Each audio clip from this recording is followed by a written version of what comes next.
श्री भक्तमाल में श्री धन्ना जी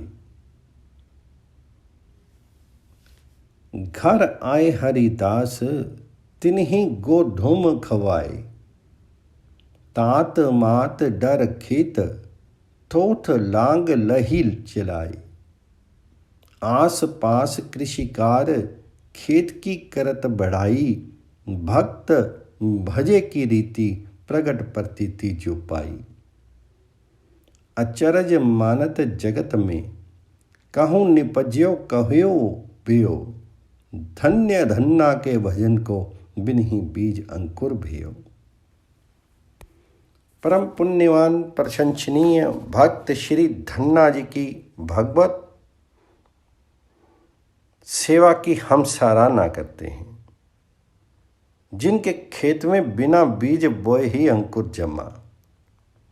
घर पर वैष्णव के आने पर बोने के लिए रखा हुआ बीज का गेहूं उन्हें खिला दिए और माता पिता के डर से खेत में खाली खाली हल चला दिए। मन तो संत सेवा के प्रताप से बिना बोए भी खेत में गेहूं बढ़िया जमा। अतः पास पड़ोस के किसान इनके खेत की बढ़ाई करते थे। जब श्री धन्ना जी से जाकर देखा तो साधु सेवा की प्रीति रीति एवं प्रतीति को प्रत्यक्ष पाया। इस बात को सुन करके संसार के लोग आश्चर्य मनाते हैं कि बोया कहीं अन्यत्र गया और उपजा कहीं अन्यत्र। श्री धन्ना जी के पावन चरित्र का वर्णन इस प्रकार है। श्री धन्ना जी के बाल्यकाल की घटना है। एक बार एक वैष्णव ब्राह्मण श्री त्रिलोचन जी इनके घर आए। वे श्री ठाकुर जी की सेवा बड़ी सुंदर विधि से करते थे। सेवा के समय बालक धन्ना भी वहीं आ गया और बोला कि मुझे भी श्री ठाकुर जी की सेवा दीजिए, मेरी भी श्री ठाकुर सेवा में बड़ी प्रीति है। तो पंडित जी ने एक गोल पत्थर देकर के कहा कि खूब प्रेम से सेवा करना। बालक धन्ना ने पत्थर को ही श्री ठाकुर जी समझ करके हृदय से लगा लिया और प्रेम पूर्वक भगवान जी की सेवा करने लगा। भगवान जी के आगे भोग लिए रोटी रख करके पर्दा करके आंखें बंद कर लिया। थोड़ी देर बाद पर्दा खोल करके देखा तो भगवान जी ने एक टुकड़ा भी रोटी नहीं खाई थी। तब धन्ना को बड़ा भय हुआ।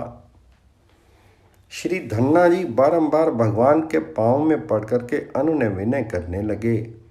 इतने पर भी जब भगवान नहीं पाए तो ये भी अड़ गए कि आप नहीं खाएंगे तो मैं भी नहीं खाऊंगा। फिर भी नहीं पाए तो ये भी उस दिन भूखे प्यासे रह गए। धन्ना जी के हृदय का भाव सच्चा था। अतः प्रभु ने इनके द्वारा अर्पित रोटियां पाईं। भगवान जी को रोटियां बहुत ही प्यारी लगी। श्री धन्ना जी नित्य प्रति जंगल में गायें चराने जाते थे। इनको वहीं छाक आती तो ये बड़े प्रेम से भगवान जी को भोग लगाते। भगवान पा करके छोड़ देते थे। वहीं ये भी पाते थे। प्रीति की रीति कुछ ऐसी ही विलक्षण होती है। एक दिन भगवान जी ने श्री धन्ना जी से कहा, देखो धन्ना, जो कोई जिसका खाता है वह उसकी सेवा भी अच्छी तरह करता है, अतः मुझे भी कोई सेवा बताओ। तो श्री धन्ना जी के मना करने पर भी श्री ठाकुर जी इनकी गायें रोज चराने लगे। 1 वर्ष बाद वे ब्राह्मण फिर इनके यहाँ आए, परंतु घर में सेवा पूजा की प्रीति रीति कहीं खोजने पर भी नहीं पाए। पूछने पर श्री धन्ना जी ने कहा कि भगवान गैया चराने के।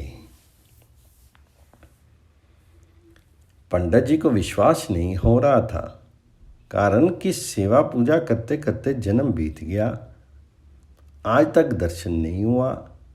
फिर पंडित जी की प्रार्थना पर श्री धन्ना जी ने उन्हें भी भगवान श्याम सुंदर का दर्शन करा दिया।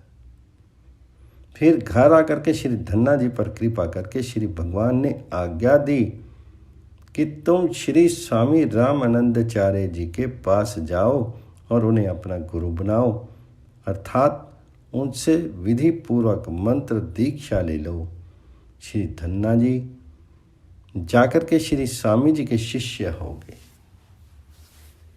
शिष्य होने पर भगवान जी ने उन्हें हृदय से लगा लिया। फिर श्री धन्ना जी घर के सब काम काज करते हुए भगवान आराधन करते रहे। श्री प्रियादास जी ने धन्ना जी के चरित्रों का अपने कवितों में इस प्रकार वर्णन किया है। खेत की तो बात कही प्रगट कवित मांझ, और एक सुनो भाई प्रथम जो रीति है। आयो साधु विप्र धाम सेवा अभिराम करे, धर्यो ढींग आए कहीं मोह दीजिए। पाथर ले दियो अति सावधान कियो, छाती मह लायो जियो सेवो जैसी नेह नीति है। रोटी धरी आगे आँखें मूंदी लियो, पर्दा के छियो नहीं टूक देखी भई बड़ी भीति है। बार बार पाँव परे अरे भूख प्यास तजी धरे, हियो साचो भाव पाई प्रभु प्यारिये। छाक नित आवे नीके भोग को लगावे, जोई छोड़ी सोई पावे प्रीति रीति कछु न्यारी।